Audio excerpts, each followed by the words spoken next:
Look at satellite pictures of the Earth at night. The lights are concentrated in places where trade is easier, near oceans and highways and navigable rivers. But it goes beyond geography. Look at North and South Korea, for example. They have similar culture, people, and geography. What's different is the political and economic system. The lights are telling us something. Where people have freedom and are linked to circles of exchange, their capacity to create wealth for themselves and their families is unlocked.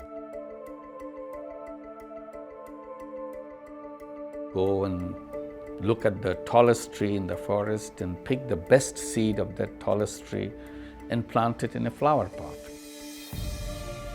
You get about a meter high or less than a meter high plant, exact replica of the tall tree that you saw in the forest. So what's wrong with this little one? Is it the seed? No, we picked the best seed possible, planted it on that. So what's wrong? The wrong thing is the flower pot, because you didn't allow the base on which it could grow. If you had planted it in the real soil, it would be as tall as the tree that you saw in the forest. So poor people are bonsai people. Society doesn't provide them the base. When you look around the developing world, one thing is clear. The problem isn't a lack of entrepreneurs. What's lacking is the fertile soil that allows entrepreneurs to flourish. What poor countries need are the conditions of justice, things like private property and rule of law that allow individuals and families to create wealth and prosperity for themselves and their communities. Here we are in Kenya, and the one thing that is manifestly obvious on any street you walk down in Kenya is the energy of the people.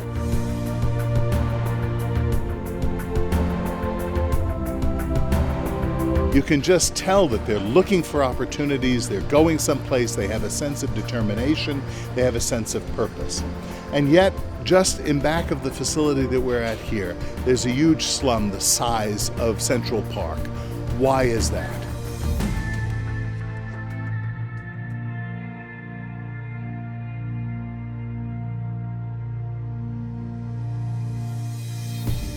My name is Joshua Omoga. I'm a businessman operating a shop within Kibera. I left my rural area to come to Nairobi to search for a job and better my life. After searching for a job for more than 5 years, I could not find a job. So I started a small-scale business. I borrowed some money from a friend. I started by selling vegetables by my doorsteps. And out of that small-scale business is what is now sustaining me. He has no private property or land titling, so he can't get access to the sort of financial tools that business people in the West take for granted. I live in the same place I work, and the space is very small. Now, the place is not mine, so you cannot expand it. It's not easy to register the business because Kibera has temporary structures, and the government does not recognize temporary structures to be registered. So that's one of the challenges I'm facing. Joshua is like many entrepreneurs, looking to provide a better future for their families. But this lack of clear private property rights and rule of law stifles the entrepreneurial spirit and blocks the capacity to create prosperity for themselves and their communities. Sometimes the physical differences between rich and poor neighborhoods are so palpable that it's easy to miss an immaterial difference. The poor section has almost no access to the courts, no enforcement of contract, no clear property title, and often very little police protection. It lacks the rule of law.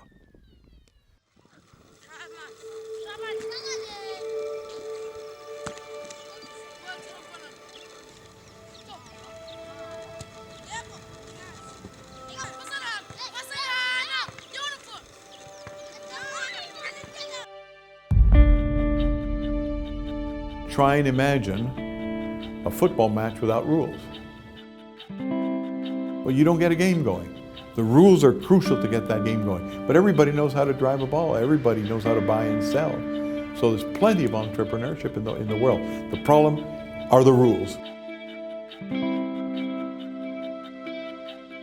In 2/3 of the world, there isn't yet the rule of law.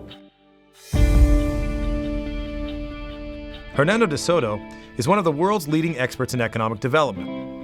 In his work, de Soto emphasized the need to extend the rule of law to the poor, who are often left out of the system by a wall of complex regulations that only the rich and well-connected can possibly navigate.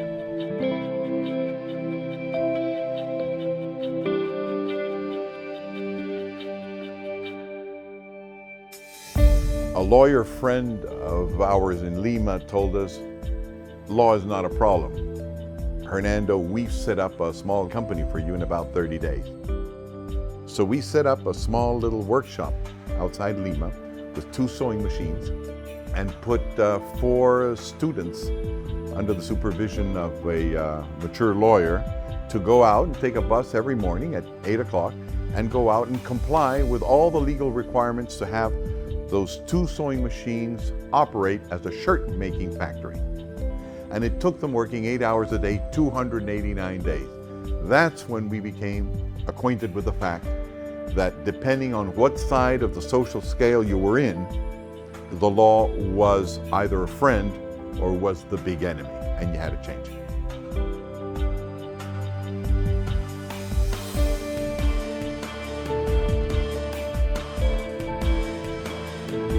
So we talk about it taking 289 days to register a business in Peru. I can guarantee you that if, businessman X from family, A tries to start a business, he could do it within 5. And we've actually have research that shows that within each country, there's a big range in which things can happen extremely fast and efficient in developing countries. If you know the minister, if you have connections. And if you don't, you're on the other end. So it's not that people don't have the capacity to be much more efficient, it's that the access is not democratized. The legal systems are simply unfriendly to poor people.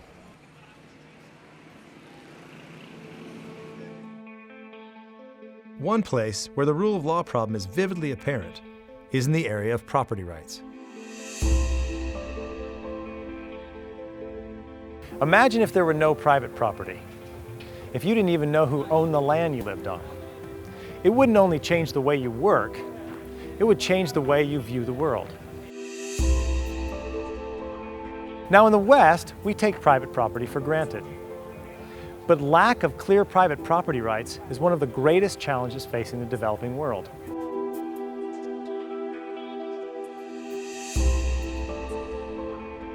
In some countries, over 70% of the land has no clear title.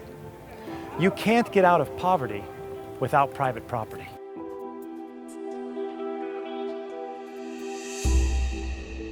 The rule of law is more than property. But what I'm saying is that what makes people interested in the rule of law, the first thing that they understand is that everybody on this earth lives on a plot of land. We're earthlings.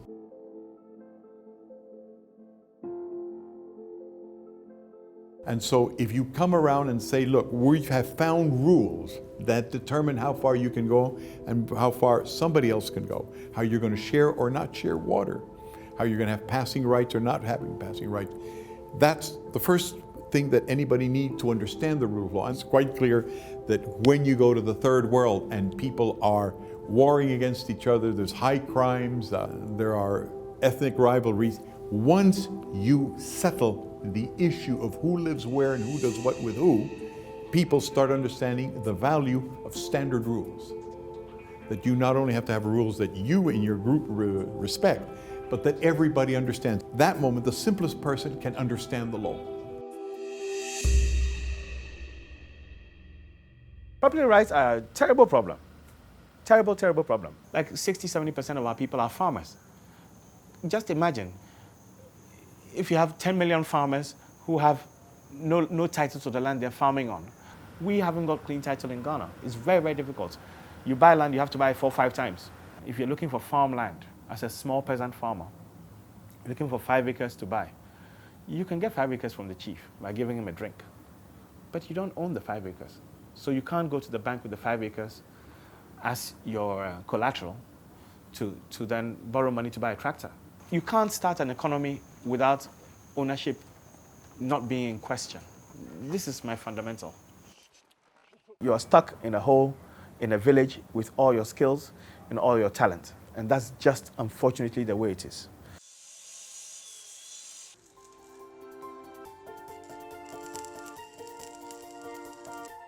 Hernando de Soto describes the developing world as teeming with entrepreneurs.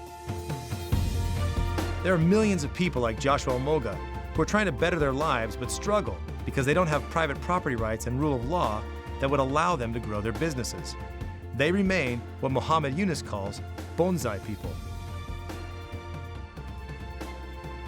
For long-term sustainable development, the poor need private property and rule of law. Without this, they're trapped. They can't build businesses, they can't build equity in their homes, and then they become dependent on charity. This is not an easy task, but for those concerned with justice for the poor, private property and rule of law are essential.